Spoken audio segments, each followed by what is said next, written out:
Tere vaatame järjekordset 4-päevast Trinity äriõiguse nõuannet. Täna räägime konkurentsikeelust. Ehk siis mul on hea meel seostada oma 2 armastust äriõigus ja konkurentsiõigus. Räägin täna just seadusest tulenevast konkurentsikeelust, mis nõuab, et juhatuse liige ei või olla osaühingu samal tegevusalal füüsiliste isikute ettevõtjana.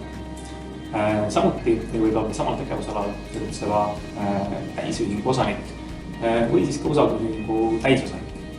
Ja kolmandaks, mis on vast kõige rohkem esinev või kõige paremini arusaadav piirang, et ei või olla samal tegevusalal tegutseva äriühingu juhtorgani liige.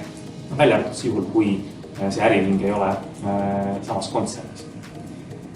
Nagu te siit loetelust kuulsite, tegelikult konkureeriva äriühingu osanikuks olemine ei ole otseselt keelatud sama konkurentsikeelu mõttes.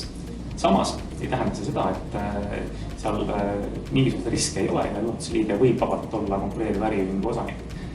Nimelt kehtib juhatuse liigu suhtes ka üldine lojaalsuskohustus, mis tähendab, et ta peab alati tegutsema konkreetse äriühingu huvides ja ta peab vältima huvide konflikti.